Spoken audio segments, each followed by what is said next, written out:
ఈ మహాశివరాత్రి పర్వదినాన ఆత్మకూరు నియోజకవర్గంలోని చారిత్రక ప్రసిద్ధిగాంచినటువంటి శివాలయాలని సందర్శించి ఆ మహాశివుని యొక్క ఆశీస్సులు తీసుకోవడానికి ఈరోజు చిలకలమర్రి, సోమశిల, అలాగే కోటి తీర్థం వీటన్నిటితోటి ఉదయగిరి నియోజకవర్గంలోని దుత్తలూరులో ఉన్నటువంటి శ్రీ రామలింగేశ్వర స్వామి ఆలయాన్ని కూడా సందర్శించడం జరిగింది. స్థానికంగా ఉన్నటువంటి పెద్దలు వారందరూ ఇచ్చినటువంటి ఆహ్వానం మేరకు ఈ కార్యక్రమం నిర్వహించుకుంటున్నాం. ఈరోజు ఈ శివరాత్రి మహాపర్వదినాన్ని ఆ భగవంతుని యొక్క ఆశీస్సులు మరి పూర్తి స్థాయిలో రాష్ట్ర ప్రజానీకానికి, ఏ ప్రాంత ప్రజానీకానికి ఉండాలని తెలుగుదేశం పార్టీ అధ్యక్షుడు శ్రీ చంద్రబాబు నాయుడు గారికి కూడా ఈ స్వామివారి కరుణా కటాక్షాలు ఉండాలని చెప్పి వారిని కోరుకోవడం జరుగుతుంది. ముఖ్యంగా ఆత్మకూరు జరగబోయేటువంటి ఎన్నికల ప్రచారంలో అధికారికంగా ప్రకటించకపోయినా నియోజకవర్గానికి అభ్యర్థిగా పోటీ చేయమని నిన్న జాతీయ అధ్యక్షులైనటువంటి శ్రీ చంద్రబాబు నాయుడు గారు ఆదేశించడం జరిగింది. వారి ఆదేశానుసారం ఆత్మకూరు నియోజకవర్గంలో తెలుగుదేశం పార్టీ అభ్యర్థిగా పోటీ చేయడం జరుగుతుందని నేను ఈ సందర్భంగా తెలియజేస్తా ఉన్నాను. ఎన్నికల ప్రచారం అనేటువంటిది ఇప్పటికే అనేక ప్రాంతాల్లో, మండలాల్లో, గ్రామాల్లో ప్రజలతో కలుస్తూ మమేకమవుతూ పార్టీ నాయకత్వాన్ని కూడా సమన్వయం చేసుకుంటూ ఉన్నాం. మరి రేపటి నుంచి కూడా మిగిలినటువంటి మండలాల్లో కూడా పార్టీ నాయకత్వాన్ని సమన్వయం చేసుకుంటూ ఇతర రాజకీయ పార్టీలకు సంబంధించినటువంటి నాయకుల్ని కూడా వారి మద్దతుని తెలుగుదేశం పార్టీకి, పార్టీ నాయకులైనటువంటి చంద్రబాబు నాయుడు గారికి ఇవ్వండి అని చెప్పి కోరే ప్రయత్నం కూడా నేను చేస్తాను. తప్పనిసరిగా రేపు జరిగేటువంటి సార్వత్రిక ఎన్నికల్లో ఆత్మకూరు నియోజకవర్గం తెలుగుదేశం పార్టీ కైవసం అయ్యే విధంగా పనిచేయడం కూడా జరుగుతుంది. ఇప్పటికే ప్రజలు విసిగిపోయి ఉన్నారు. దాదాపుగా 10 సంవత్సరాలుగా ఏ ఒక్క కార్యక్రమం కూడా మరి ఇవాళ అధికారంలో ఉన్నటువంటి వైఎస్ఆర్ కాంగ్రెస్ పార్టీ ప్రభుత్వం ప్రజలకి మేలు చేసేటువంటి ప్రయత్నం ఎక్కడా కూడా చేయలేదు. మరి ఎంతసేపు అభివృద్ధి చేశాం, సంక్షేమం ఇచ్చామని అంటారే తప్ప ఏ కుటుంబం కూడా సంతృప్తిగా జీవనం సాగిస్తున్నామని చెప్పే పరిస్థితి ఇవాళ మన ప్రాంతాల్లో లేదు. అనేక అభివృద్ధి కార్యక్రమాలు కుంటుపడిపోయాయి 10 సంవత్సరాల్లో. మరి అది ప్రభుత్వ వైఫల్యం, ప్రభుత్వంలో ఉన్నటువంటి ప్రజాప్రతినిధుల యొక్క వైఫల్యం అన్నీ కలగలిపి ఆత్మకూరు నియోజకవర్గంలో అభివృద్ధిలో చివరి స్థానంలో ఉందని చెప్పడానికి సంకోచించాల్సిన అవసరం లేదు. భవిష్యత్తులో అయినా మంచి జరగాలని, ఈ ప్రాంతం అన్ని ప్రాంతాలతో పాటు అభివృద్ధి చెందాలని గతంలో ఒక ప్రయత్నం చేశాను 10 సంవత్సరాల క్రితం. తిరిగి ఆ ప్రయత్నం చేసేటువంటి ఒక అవకాశం ఆత్మకూరు నియోజకవర్గ ప్రజలు ఇవ్వాలి, తెలుగుదేశం పార్టీకి మద్దతు పలకాలి.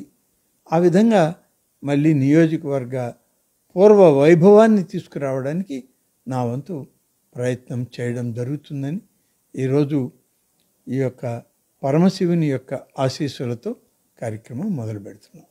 స్థానిక శాసనసభ్యులు వారేదో ప్రశ్నించారనో, పత్రికల ద్వారా వాళ్ళు ఏదో ప్రకటించారనో ఆయనకి సమాధానం చెప్పాల్సిన అవసరం అయితే మాకు లేదు.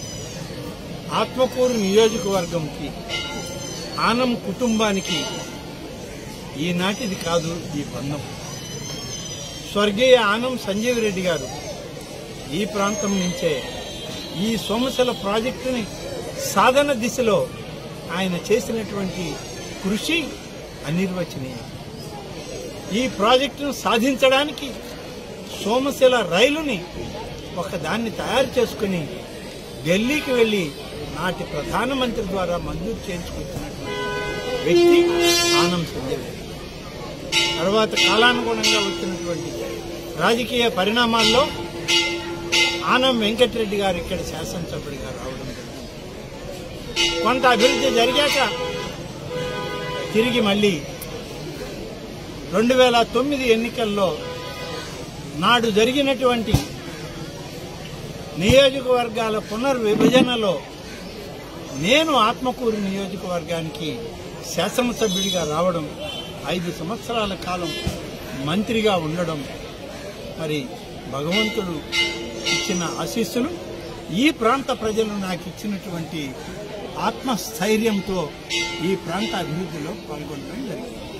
కాబట్టి ఇవాళ మా చిత్తశుద్ధిని, మా యొక్క ప్రయాణాన్ని ప్రశ్నించేటువంటి అర్హత ఎవరికీ లేదు. నేను ప్రారంభించి మొదలుపెట్టినటువంటి అనేక అభివృద్ధి కార్యక్రమాలకి 10 సంవత్సరాలుగా ఒకే కుటుంబంలో 2 శాసనసభ్యులుగా మంత్రులుగా పనిచేస్తే వాటికి ప్రహరీ గోడలు కూడా నిర్మాణం చేసుకోలేని దుస్థితి ఇప్పటి ఉన్నటువంటి ప్రభుత్వం.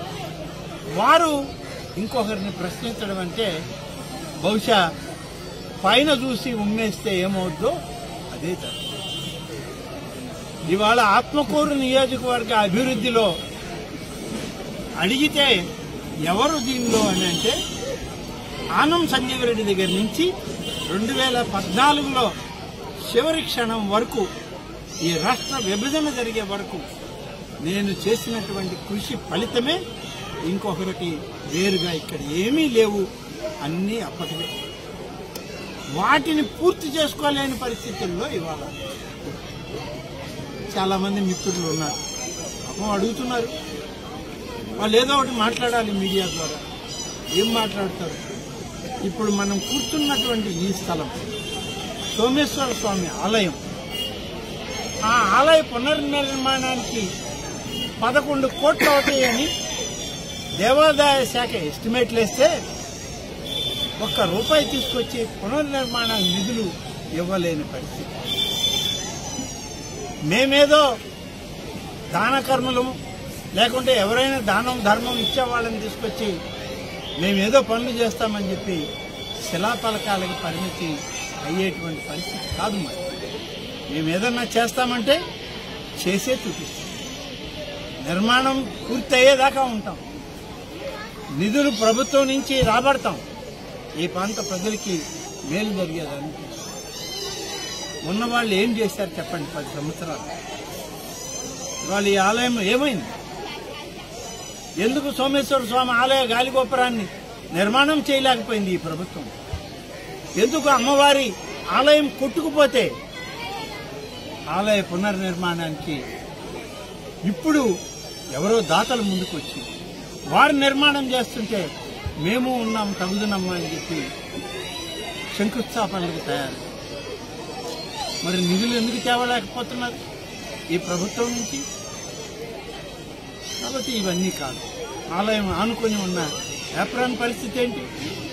అన్నమయ్య ప్రాజెక్టు కొట్టుకుపోతే మన పైన ఉన్నటువంటి కడప జిల్లాలో ఈ రోజుకి ఒక్క ఇల్లు పునర్నిర్మాణం జరగల నష్టపోయిన వాళ్ళ కుటుంబాలకి. ఆ ప్రాజెక్టులో ఒక్క ఇటుక రాయి పెట్టల. ఏప్రాన్ దెబ్బతిన్నది. సోమశిల ప్రాజెక్టుకి 78 టీఎంసీల రిజర్వాయర్ ఇది. ఇది ఏదైనా ప్రమాదం జరిగితే నెల్లూరు జిల్లాలో కొన్ని నియోజకవర్గాలు లక్షల మంది జనాభా వాళ్ళ కంటికి కూడా కనబడకుండా పోయే ప్రమాదం ఈ ప్రాజెక్టులో ఉంది. ఇంత ప్రమాదకరంగా ఉన్నటువంటి ఈ ప్రాజెక్టు పునర్నిర్మాణం ఎందుకు చేయలేదు? నిధులు ఇచ్చి టెండర్లు పిలిచి ఎందుకు మానేశారు? మీరు పిలుస్తుంటే కాంట్రాక్టర్లు భయపడి అసలు ఈ రాష్ట్రంలో కాదు ఇక్కడుంటే మళ్ళీ దొరుకుతామేమో అని ఇతర రాష్ట్రాలకు పారిపోతున్నారే. మిమ్మల్ని చూసి భయభ్రాంతులు అవుతున్నారే కాంట్రాక్టర్లు. మరి ఎందుకు చేయలేకపోతున్నారు? గతంలో ఆత్మకూరు సోమశిల రహదారి నిర్మాణం నేను శాసనసభ్యుడిగా ఉన్నప్పుడు జరిగింది. 565 జాతీయ రహదారి నేను మంత్రిగా ఉన్నప్పుడు మంజూరు చేసి వెంకటగిరి శాసనసభ్యుడిగా దాని నిర్మాణం చేపట్టి పూర్తి చేసింది. ఆత్మకూరు పట్టణంలో ఉన్నటువంటి వాళ్ళకి దాహార్తికి కావాల్సినటువంటి పంపింగ్ స్కీమ్ పెట్టి తెచ్చింది అప్పుడు మా హయాంలో. ఇదే సోమశిల నుంచి సోమశిల హై లెవెల్ కెనాల్ ద్వారా ఇవాళ ఎవరైతే మాట్లాడుతున్నారో మా సొంత